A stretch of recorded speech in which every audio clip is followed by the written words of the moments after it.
ओम नमः शिवाय। शिवजी सदा सहाय। ओम नमः शिवाय। गुरुजी सदा सहाय। जय गुरुजी। शुक्राना गुरुजी। शिवपुराण श्री शतरुद्र संहिता 20वां अध्याय। हनुमान अवतार। नंदीश्वर बोले, हे महामुने, एक समय की बात है, भगवान शिव जो कि महान लीलाधारी हैं, भगवान श्री हरि विष्णु का मोहिनी रूप देखकर उन पर मोहित हो गए। कामदेव के बाणों से आहत होकर रामचंद्र जी के कार्यों को सिद्ध करने हेतु उन्होंने अपना वीर्यपात कर दिया। तब उस वीर्य को पत्ते पर रखकर सप्त ऋषियों ने देवी अंजनी के कान में पहुंचा दिया। समय आने पर देवी अंजनी गर्भवती हुई और उन्होंने महाबली और पराक्रम युक्त वानर रूपी शरीर वाले हनुमान को जन्म दिया।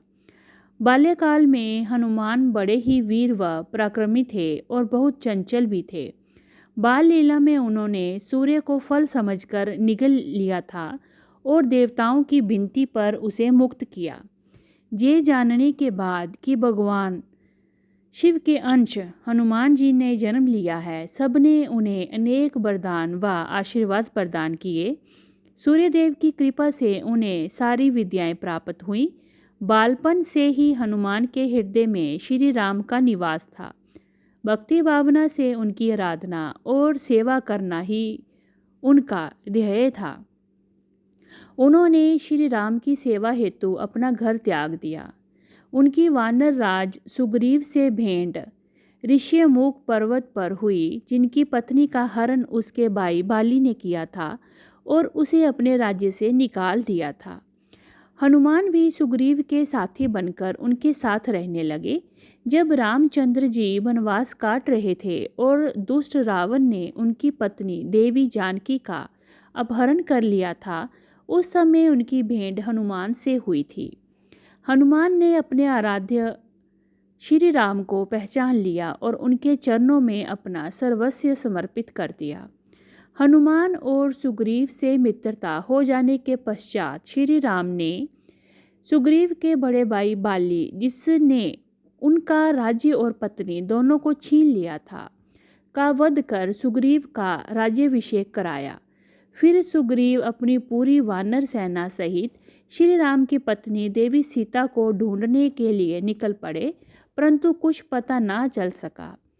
तब स्वयं हनुमान ने माता सीता की खोज करना शुरू कर समुद्र पार लंका जाकर उन्हें ढूंढ निकाला और उनके आराध्य प्रभु राम का संदेश उन तक पहुंचाया। अपने स्वामी का समाचार पाकर देवी सीता बहुत प्रसन्न हुई। उनका सारा शोक पल भर में ही दूर हो गया। माता सीता को राम जी का संदेश देकर हनुमान ने राक्षसों को सबक सिखाना शुरू कर दिया। उन्होंने सारी अशोक वाटिका को नष्ट कर दिया, सारे वृक्षों को उखाड़कर फेंक दिया। जब रावण के सैनिकों ने उन्हें देख लिया तो रावण के सामने जाने हेतु उन्होंने अपने को कैद करा दिया। बंधन में बांधकर उन्हें रावण के सामने ले जाया गया। तब राक्षस राज ने बानर रूपी हनुमान की पूंछ में आग लगाने का दंड दिया। जब उनकी पूंछ में आग लगा दी गई तो उन्होंने पूरी लंका उससे जला दी। फिर समुद्र में कूदकर अपनी पूंछ की आग बुझाई। फिर रामचंद्र जी को उनकी प्रिया की निशानी दी।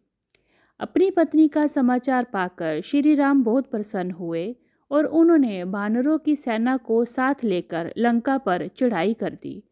सर्वप्रथम उन्होंने शिवलिंग की स्थापना कर उनका पूजन किया और फिर समुद्र पार लंका की ओर प्रस्थान किया। हनुमान ने इस युद्ध में बहुत वीरता का परिचय दिया। उन्होंने हजारों असुरों को मार डाला।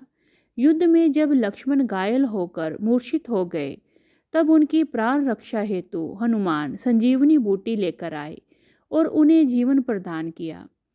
हनुमान ने अहिरावन का वध करके भी राम लक्ष्मण की रक्षा की थी।